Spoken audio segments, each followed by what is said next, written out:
Well, almost not, because you're trying to make me have a spit take on the microphone. Yeah. And my mixing board and the computer. So it would have been done because you were trying to be too funny. So yeah, you don't want to spit during a gain bang. Now we have to explain. Gain is an audio term. Out of the gutter, you silly, silly people. I don't understand what else it would mean. I don't know either. Yeah. Why do we even say it? Anyway, cheers. Welcome to Rest Rounds. I'm Eric. Cheers. And this is my very, very mature friend drinking McDonald's French fries, apparently. Yeah, drinking McDonald's French fries. You can make them into a smoothie and they turn green. That's incredible. That's organic. That is how you get your vegetables. And how you get to the Ironman World Championships. And that's what we're going to talk about today, is how Adam, with McDonald's, got to the championships of Ironman. That's right. Yeah, we're going to talk right about that. Again, if you're not watching, go to YouTube and watch. Otherwise, that silence and that laugh is going to seem very out of place. You're missing it.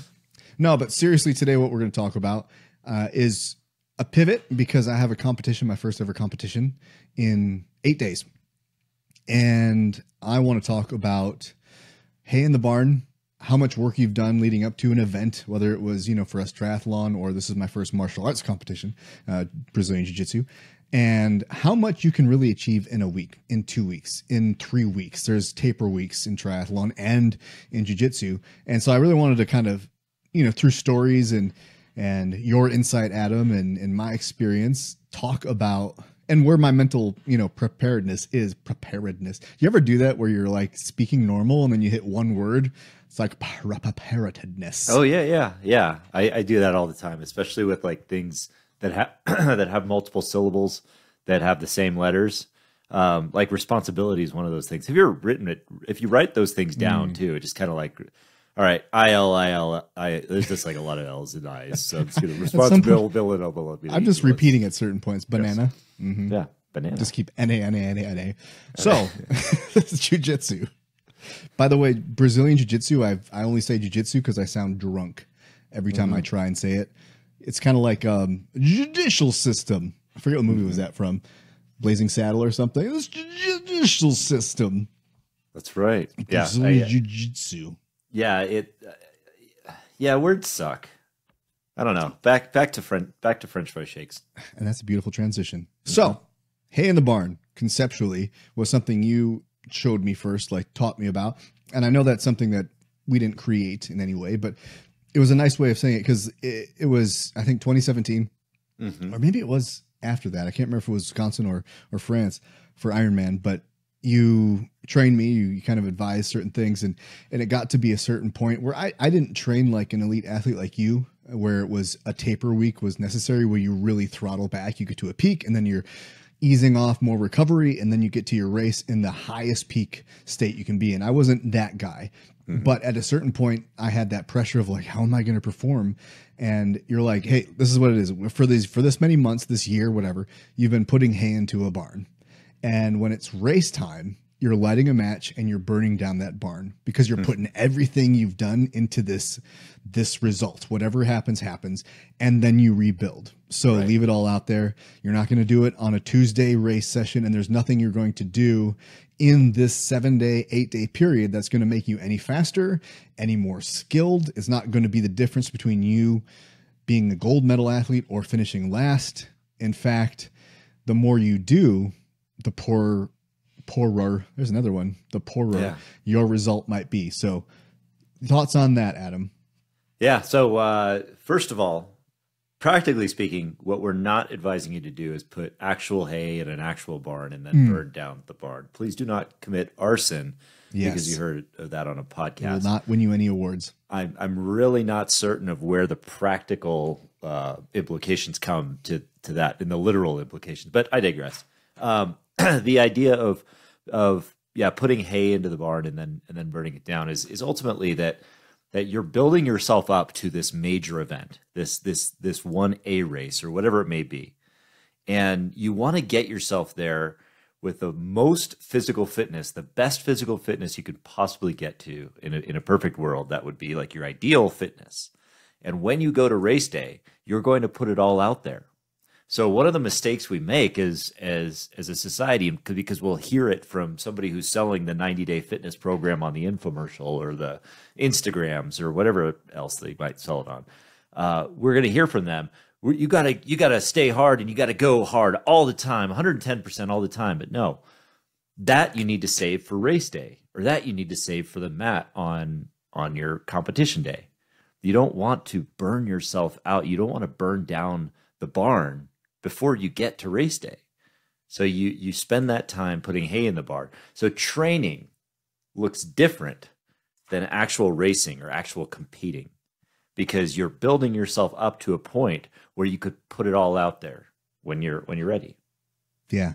And I think there's a lot of implications in life with that as well, where if you're doing something to a certain level, this is different. It's a pivot, but I remember, with my wife's pregnancy, there were people who would run marathons and continue their running pace like that while they were pregnant. Miranda Carfrey was a good example of that. And that's because she was already doing these things.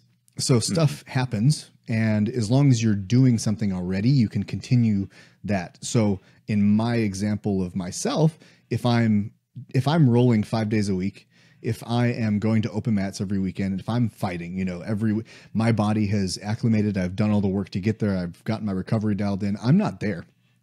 I'm going twice a week. So if all of a sudden I start going 3 times a week and doing open mats, I'm going to just screw any chance of me doing anything that I'm proud of at competition day.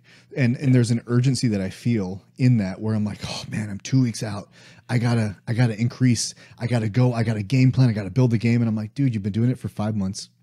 It's not about dominating everyone. Take that attitude, with you. Like we talk about, I'm the winner. I'm the gold medalist. Yeah. I am that guy. That's what I'm going to do. But I might walk out of there in last place. But my mindset has to be, I can beat everyone. Yes. And everyone can beat me. But I don't want to go in there meek. But I also have to be realistic, so I don't walk away depressed anytime I lose. So there's nothing I can do in that 2 weeks. But what I can do is go through this process, burn this barn down, and then have gone to where I don't know that, and this would be a good question I want to ask you too. I don't know, Ironman France, Ironman Wisconsin, I felt less pressure because I already had done an Ironman. And when you go to this tournament, I'm nervous. I was in wrestling meets in high school, but this is the first time I've gone to a place where people are going to try to choke me and break my arm and all this, and I'm going to do the same to them. Yes. Yeah. And glory. That's a good sell on the sport of they call it the gentle art, which I just do not understand, because it is not gentle. There is some cradling involved, I will admit. Sure. Some big spoon, little spoon. But outside of that, it's very violent. And so Violent Spoons that's my favorite band, by the way. Violent Spoons, that's where you play. You put the two back to back and that sounded really wet. That was not, I'm sorry. I'm really sorry for everyone that had to hear that. Get away from that gross stuff. Let's go back to cradling and cradling men. Okay, so there's an element of preparedness that I have. I'm going to go in there. I'm going to do what I'm going to do. Burn the barn down. And the next competition, I'll still be nervous, but I won't have that first competition experience ever again. And I think there's something magical about that. When it's your first race, you never recapture that. You know. So I'm definitely bringing that mindset into it. But I'm also and don't forget that, because I just want to finish on this point, because I want you to talk about going to your first triathlon and the Ironman World Championships, because you went to the pinnacle, you went to the big race.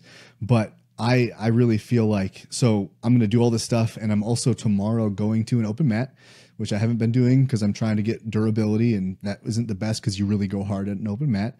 Yeah. Because my coach, I asked him, help me figure out my game. I don't really have a game yet because I'm just learning the pieces of the chessboard. So I don't have the Eric Beach strategy is this, but he wants to look and he wants to assess and then help me strategize my best path forward to be successful. Here's where you're strong. Probably don't want to be in this position. Cool. But I'm not going to change drastically. It's just to say, here's where you are, snapshot, now go. Now, pivoting back to the World Championships and all that, what was your experience as far as excitement and nerves at the races as they increased? What was that like? Well, it was, yeah. So each one of them, I mean, I still don't go to a race. I've done 10 Ironmans and countless shorter distant races. It never gets like to this point where it's like, oh yeah, just another race. I mean, because we get in our heads, and that's really where it all lives. Because, you know, for you doing this competition in a couple weeks, or for me doing my first triathlon, or anybody else doing their first whatever it may be, you know, unless it's like a life or death thing that we're going into, we're all of that pressure is self-imposed because we don't have to be there, right? So I mean, just so going into it, and that doesn't make it necessarily easier to go into it, but one thing that does is by like kind of like being at a start line and watching all of the other racers start to jump into the water and start racing and all that kind of stuff, is I just kind of look around and say, I get to be here. I get to do this. And there's a mantra that I've lived with all throughout my history, because when I started with triathlon, I related to the last place finishers. I related to the people coming in at the end of the night who were finishing late into the evening, who were back of the packers. I related to those people because I was never an athlete growing up. I just wasn't into athletics. I eventually got to a point where I was competing at a high level, but I never lost that relation to those to those final finishers. And it was because of this idea of I had the mindset of a pro, which is exactly what you were talking about. I can go in there and I could have this lion's attitude of I'm gonna win this thing and I can beat these people. So mindset of a pro with the attitude and the humility of the final finisher, of the last place finisher, of a beginner. And that kept me grounded. It was like this point of like, I get to be here. This is amazing. I'm doing something that 99.99999% of the world will never do, because they'll never step into the ring. They'll never step onto the beach to jump into the water. And so we are unique on that front. So regardless of if you walk out of that place in last place or first place, holding a trophy or holding, some bruises or whatever it may be, you're a champion because you're stepping into the ring and you're taking the chance. And that's the beautiful thing of the sport. That's how you go in there with that mindset of a pro and the attitude and the humility of a final finisher. If I could share one little anecdote that I remember watching, was a few years ago in the Ironman World Championship. This was super, super telling to me. I remember watching the first place finisher. The first place finisher was Jan Frodeno in the Ironman World Championship. He won the race, and of course he was happy. He just won the Ironman freaking World Championship. It was amazing for him. That never happens with Jan. Yeah, never does. Never. He's just never happy. He comes through like that German stoicism that always happens. I just won the race. I'm done. Yes, that was it. Nice. No, but he was stoked. Obviously, he was super happy. Second place came through. It was another German. It was Sebastian Kienle. He was not so happy. He actually looked pretty pissed. He was upset because he got second place. He wanted to win the thing. The only expectation that he could have was winning the race, and it didn't happen. So he got second place. In second place, he might as well lost the whole goddamn thing. So he just walked off and was kind of pissed off about it, not happy. Third place came through. Patrick Lange was the happiest dude I've ever seen finish an Ironman race, ever. And he finished in third. Finished after the most miserable finisher on the place. What was the only difference between those three? The expectations and the mindset that they came in with. And then, of course, later on in the evening, the last place finisher, the person who finished dead last in the race, was just as happy as Jan Frodeno. Why? Because they accomplished their goal and they recognized something that nobody else in humanity can recognize, that they took a step into that direction and they did something they never thought that they could do. That's why we get into the ring, ladies and gentlemen. That's why we step onto the beach. But very few people will join into the arena, and the arena is whatever you want it to be. It's physical though. I've really learned a lot about the mind, my own healing, and the missing piece throughout all of that progress was physicality, and that changes over time. Like I've done the triathlon thing, the Ironman, and then weightlifting, and was going to get into track because I want to do the mile in under 6 minutes, or I had these goals and stuff, and then I love the physical fight. I missed wrestling, but I was afraid to do it.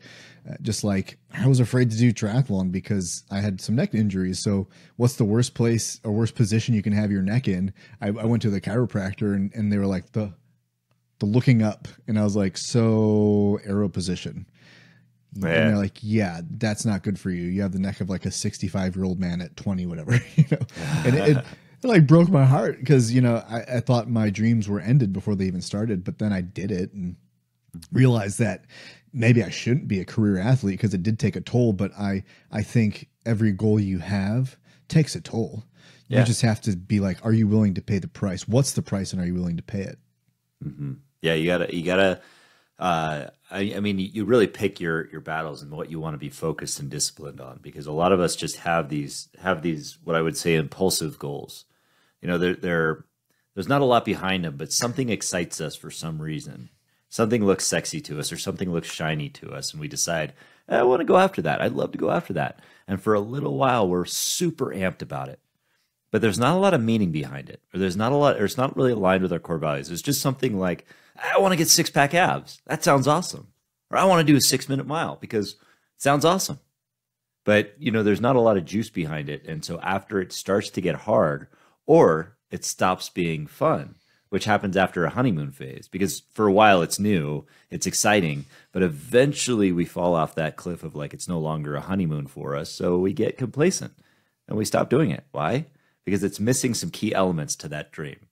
It's missing it's missing meaning, or it could be not aligned with your core values, or it could also be missing some element of fear. I mean, that's right. Fear can be an element that it needs in order to keep us going. The fear is a good thing that drives us to say that we're pushing pushing right up to the edge of our comfort zone. And when we're growing, we're feeling fulfilled. And the only way we grow is to push beyond that comfort zone, which is where fear lives. So fear and excitement. Yeah, no, and that resonates because I asked a question on Instagram, and I do these jiu-jitsu reflections after every class. There's something I have to. That's one of my things that I need to do. It's like a gratitude journal. I just choose to reflect because I have to frame every practice in not positivity, like, oh, it was all great. Like, no, there can be really hard, tough things that I experience or frustrations, but I have to find at least one positive thing. I don't care how small it is. I just have to find it because that's how I continue that. It doesn't get too hard, because it's pursuing a goal like this. There's a lot more failure, it feels like, than there is success. Or the failure is so big that the success is like just this tiny little pebble in a shadow of failure. Yeah. And you have to get good at finding that in those shadows. And so I posed this question, I'm 2 weeks out from the competition. What was your experience? What do you wish you would have known? What do you think is the smartest, nutrition or recovery, or what are you doing? What music, like what is your routine? What do I need to know? And I knew that there'd be a whole wide range of responses. I just wanted to, get some feedback. I wanted to be connected. And one of the things that came back a lot was adrenaline dump, adrenaline dump, adrenaline dump. You're going to slap hands and adrenaline dump. You're going to hear your name. You're going to go to the mat, adrenaline dump. And you have to breathe through it. You have to be calm and stay focused. And then you'll be successful. Otherwise you'll burn out so fast, but that adrenaline dump, you don't get adrenaline unless you have fear. Right. So when you said that fear comment, that really resonates, because if it was just easy, if it was no adrenaline, if there was no reaction, no emotional response, I wouldn't work this hard. Mm-hmm. Why would I spend this much time, put my body in these circumstances, if it was just like mowing the yard? Yeah. Like, I don't like mowing. I just have to do it. Like, I don't want my physical outlets to be, I just have to do it and be routine. I want it to be emotional. It's just, you have to understand what those emotions are telling you and what to do with them. So that's a really good reflection. Have you found any other emotions come up that are prevalent, that seem negative, but ultimately when you see them for what they are, they're positive? Maybe like anxiety or for instance, I know that's like fear, but it's different. Yeah. Yeah. I mean, anxiety can be, because anxiety is just really a heightened sense of untargeted fear. Like you don't have a specific, like fear. It's like, I'm afraid of going into a ring and facing a guy that's 220 pounds. I'm afraid of that, right? That's a specific fear. Anxiety might be, I'm feeling this sense of fear around whatever this environment is that I don't know how to define it. But what that does, at least, is it gives you a signal that you have something that you can that you're experiencing fear with. So it's just asking, it's getting into the 5 whys. Like, well, why am I anxious? Well, because you start seeing your feelings. Well, why? Well, because I have so much going on. Well, why? What's going on? Well, I have this, and this. It's like, okay, well, why? And keep digging down until you find the thing that's leading to the fear, and then just knock them off one by one. And so that's why fear is helpful, because fear can and anxiety can give us that signal that we can go toward. Fear is more helpful because it's targeted. You know what that fear is, so you can look at that fear and you could say, all right, is there legitimate danger there? Like, I'm not going to go wrestle a bear. There's no reward for that, right? There's no,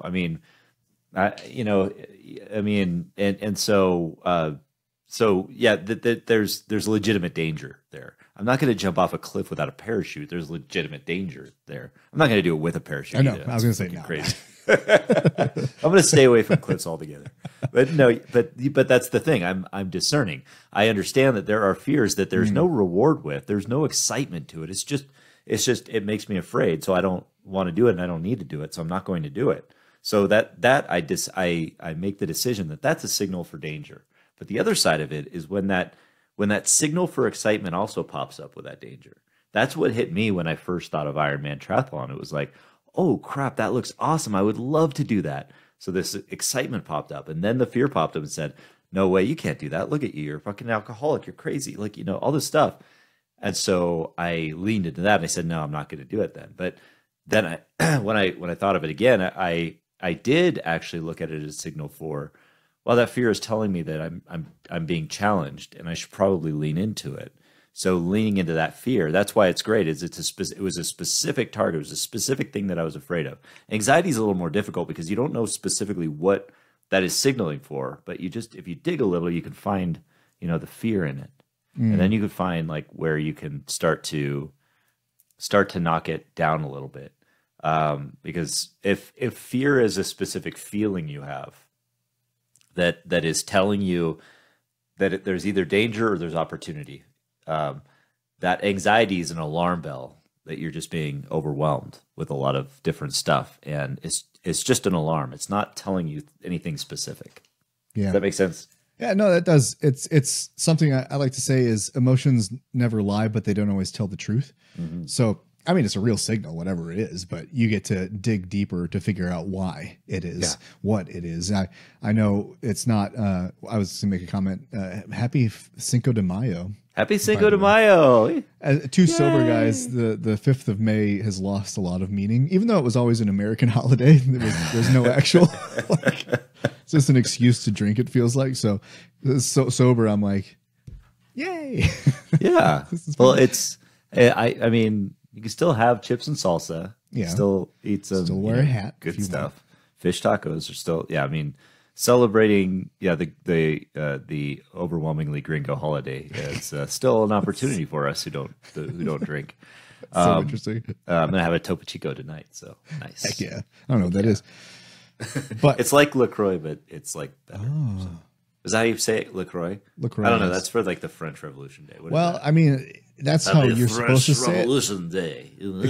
I think, I believe, and you can't say this. People are like, I won't even talk to you if you say it La Croix, because it'd be like when you talk like La Croix, I think, or something. But yeah, it's LaCroix. Otherwise, LaCroix. People, okay, or Lacroix. Don't say that either. Lacroix. That's like a field hockey, isn't it? Lacroix. Yeah, basically. And where I was born. Or is that what French nurses wear as shoes? Ooh, Crocs. Yes. Oh, oui. I need to restate what the point of this episode is, because I think we spent Hey on the Barn for 5 minutes, and it's just been Cinco de Mayo, lacrosse, French women footwear, and anxiety. Perfect. But anxiety, I won't say. I know anxiety is a very out of control place to be. It's kind of like nervousness to the 10th degree. It's like the revved up, just like rage is to anger. It's like literally being in a barn that's burning down. There we go. Hey, I brought it back. Nice tie-in. I like that. So you're in this barn that you've worked out this whole time, and you lit the match, but you didn't get out of the barn. Mm-hmm. That's anxiety. Yeah. So nervousness And because I feel that, and this is my process, thinking about the competition, I've prepared. I have no idea who I'm going to fight. Like, I have no clue. They could be the most athletic white belt you've ever seen, who was a D1 wrestler and technically should be like a blue belt or, whatever. And there just happened to be there's things that could happen, or they could be some guy like me who's just getting out there having fun. Or I could be the guy who comes in like smash, and they're like, I didn't think we were taking it that serious, sir. And I'm the jerk or whatever. I have no idea, but nervousness comes in. And what nervousness I've realized is the same emotion as excited, just with a different focus. So excited says, oh, I can't wait to see, what's going to happen. And nervous is, oh my God, what's going to happen? And I have the same feeling when I go on stage to speak.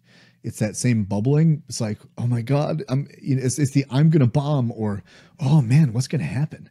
Yeah. Like, I wonder, like, am I going to connect with someone in the audience? Am I going to resonate with someone? Like, there's so much possibility, and nervousness is that low grade anxiety because there's so much possibility. There's so many ways this could go. And that is thrilling unless we focus so heavily on the negative outcomes and, don't trust that, hey, you've done all you can do. You chose to do this, and there's honor in that. I had someone comment that too, that, no matter what happens, it's, you won because you, like you said, you're stepping on the mat, you're doing something, and that, very few people do. And this stat, I was watching this other podcast, and I forget the gym, but it's a jiu-jitsu gym. And they had the stats. It was like 1,400 people signed the waiver that last year, I want to say.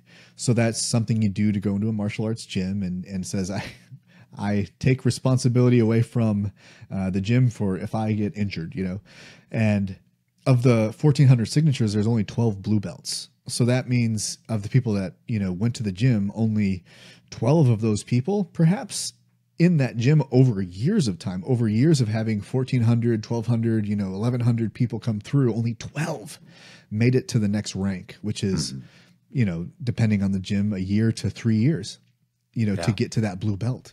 And that's a whole different conversation about promotions and stripes and belt colors and doing it for the, I don't want to say wrong reason, but that's what it feels like to me is if you're doing it, and that's, like I said, a whole different conversation, doing it for the wrong reason. Like, why are you doing it? That why, why are you doing Ironman? Why am I doing jiu-jitsu? And I have my whys more rooted in, like, if I get a six pack, it's not because I want a six pack. It's because I wanted my body to be unhindered, and I made choices to make that happen. So I feel good and feel like capable and not limited. And that happened to occur. Yeah. It's the shift in psyche that changes the physique. If it needs to change, that might not even be possible. I don't know. I'm happy where I am right now. Do I have a six pack? No, but I feel strong. I feel capable. I feel ready. And I feel like I can do this. Like, I'm really excited, and I want the result to be positive, but I'm trying not to think about the negative. Like, I don't want to get that in my head to be like, but if I lose, it's okay. Cause no, for the first time, I want to win. Yeah. I never lined up in a triathlon thinking I was going to win. I was only there to finish, no matter if it was a sprint or an Ironman, because I knew I wasn't that athlete. I wanted to be 50%. That was my winning, was if I could be faster than 50% of the people. So there was that goal, but that didn't really matter. But this is the first time I feel like, maybe like you in Ironman, where you were shooting for top 3. I'm shooting for number 1 for the first time in my life. And that makes me nervous. Yeah. Because there's a lot of hope in that, but I need that mindset. So have you found anything? Because I'm kind of there where I'm like, I don't know I tell myself I'll be fine either way, but I'm not going to know how I'll react to a loss until I lose, or how I'm going to react to a win until I win. So what have you found in your mental space where you have that reality that you can win this, and you do or you don't? Like, what is your process? Yeah, it's always a tough question because it's a dance. I mean, it's a dance with that, with your headspace, which is, telling you like that the more you attach yourself to an expectation and a result, like for that, and this is like the catch-22, is that, the more the more disappointed you become if it doesn't happen. You become the Sebastian Kienle in that result. But there's and this is something that's easy to struggle with, because I struggle with it all the time, which is like this idea that I want to win, and to the point where I've always actually been in your shoes. Like when I was competing and when I got third place, which was the highest place in an Ironman that I'd gotten in a race. My feeling was that I was like, I'll be happy I'll be happy qualifying for an Ironman, but like if that's fourth place or fifth place, that's fine. I'll just hit that. Never did I tell myself, because this was a limiting belief for me, that I am going to go for first place. I'm going to go to win it. And I didn't do that until after I actually qualified for the Ironman World Championship. Like, maybe I can actually go and win one of these things. And then I never continued to pursue it. But because I realized that goal was kind of empty for me. But it's a powerful goal to have, as long as it's balanced with the humility of saying but I'll accept it. And there's this philosophy that I'm building that I built on recently that I take from my few experiences in riding a horse. And that is that, when you jump on a horse for the first time, first of all, you could feel the power of this thing below you, this thing between your legs. And don't even go there. Don't I know it? I mean, there's just this power in this monster that's between your legs. Wow. And but they give you this rope or this leather line and then they tell you you're going to be able to control the horse with this. Now, to some extent, they're right, but how much control over the horse do you really have? Mm-hmm. I mean, you can pull the reins to the left or the right and influence which way it goes, or kick the side a little bit and you can go forward. That's just telling the horse where to go. But if the horse wants to buck you, if it wants to just take off running, if it wants to eat some hay that's on the ground or that you're about to put into the barn, it'll do that. And it can do so without your permission.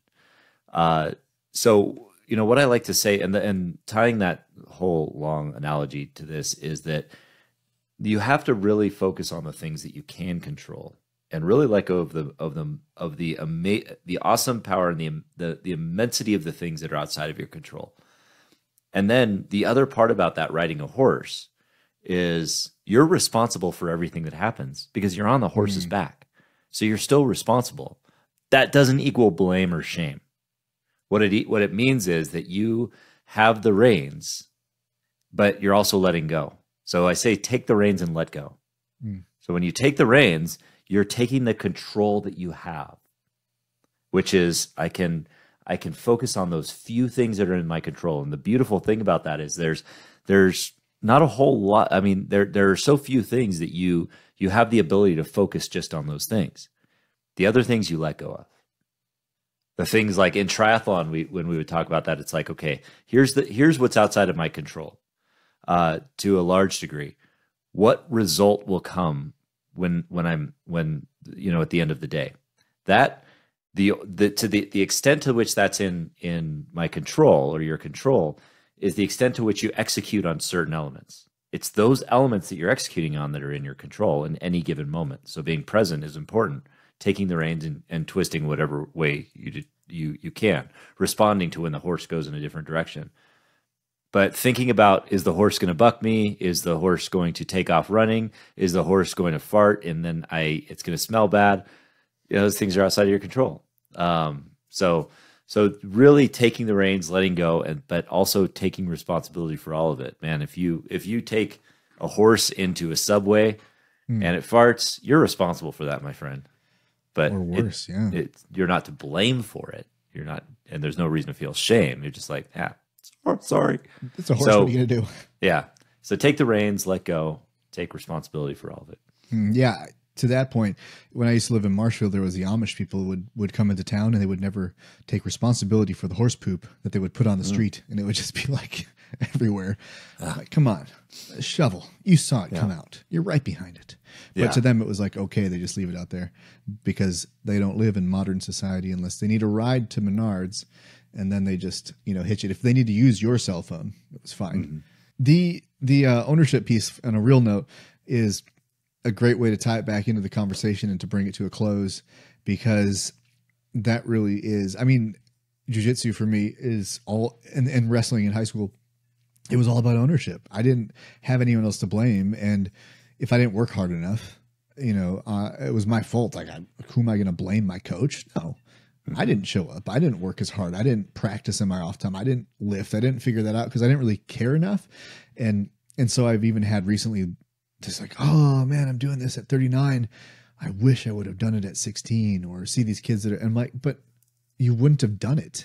Yeah. You didn't have that desire. So there's no point in me blaming and shaming, like you said, myself because I didn't start earlier.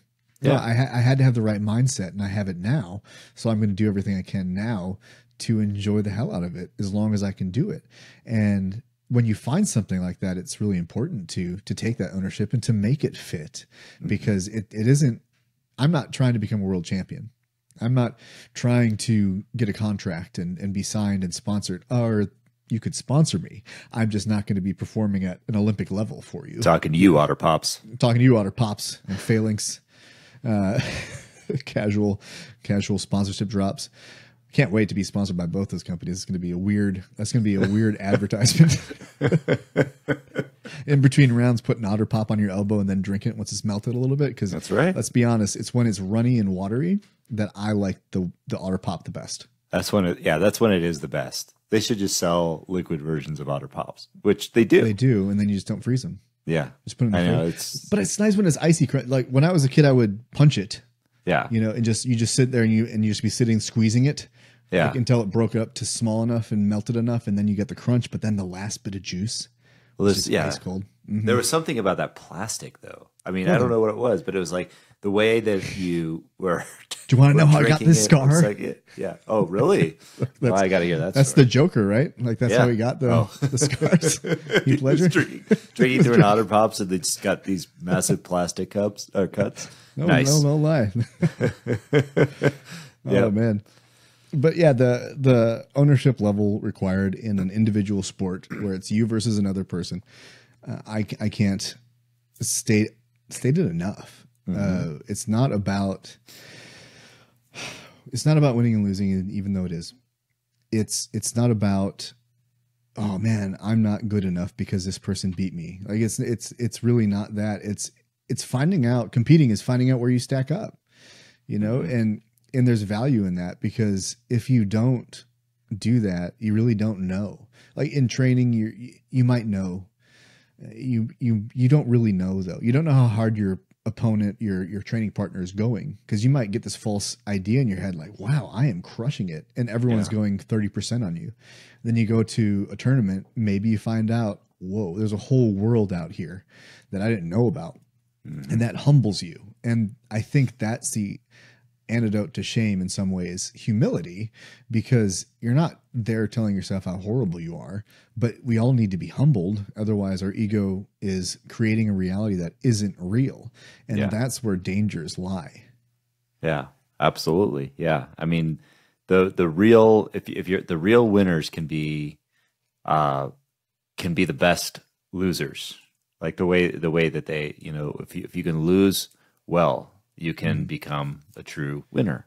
And if you could win well, if you could win, that's where the champion mindset really is. I mean, if you can be I mean, we don't talk about enough, like the idea of being a good winner, like just like being a good sport when you're winning. There's just so much, especially I think in the martial arts or MMA and things like that, there can be a lot of like showboating, stuff like that, you know, from that standpoint. And it's just, I don't know. The humility is, I think hugely important on both sides, but it's important not to take it to the degree that you're just like sandbagging yourself or putting yourself down. Like, so that you're saying like, I could never win something like this. It's like, really? You can do it.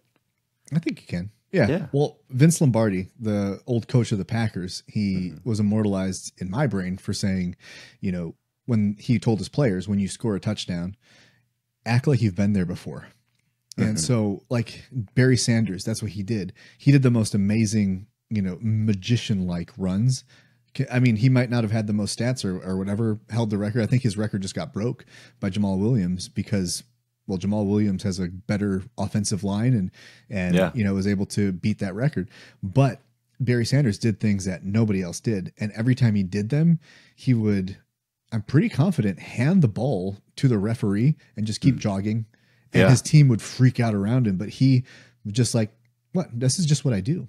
Like, I'm just doing my job. And now it's like the whole team will sit on the ground and do an entire team celebration. And sometimes they're low key, just really rude, disrespectful.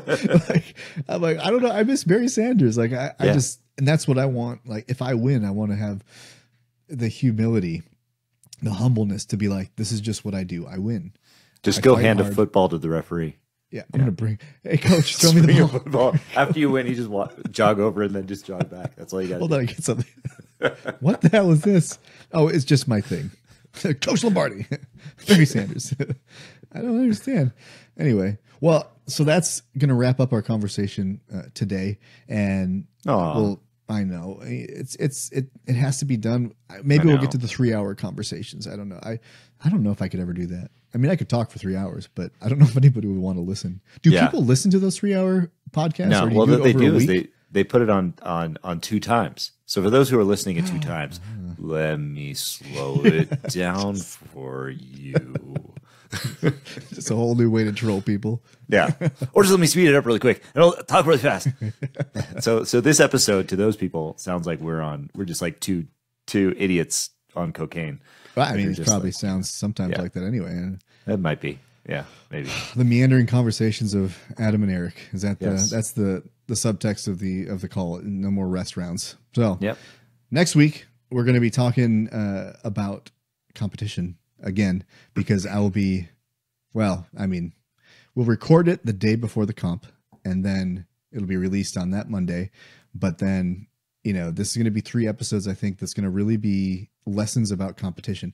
And so I encourage you to stick around for the next couple because they're all going to be related. And I can't wait to see what I learn in this next week and the following weekend, because it really is that final, it's the runway, you know, and you're coming into land at your airport and the journey is not over, but there's a stopping point. And I think our lives are a series of these stopping points, these impact moments.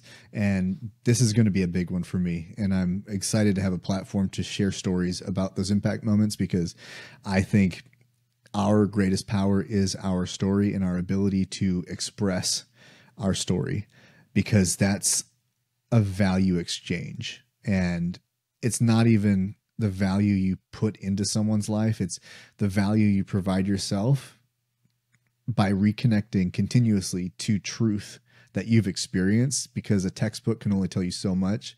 Your lifetime experience can tell you so much more, because you viscerally experience your life in a way that hearing from someone else will never match up to, but it can inspire. So us sharing our stories with each other, that's why I want Adam with me, is because I want to hear his stories.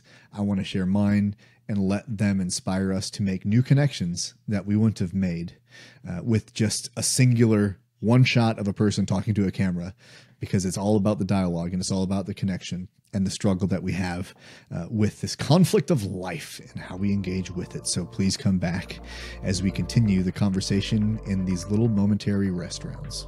So until next time, journey well, my friends. Bye, y'all.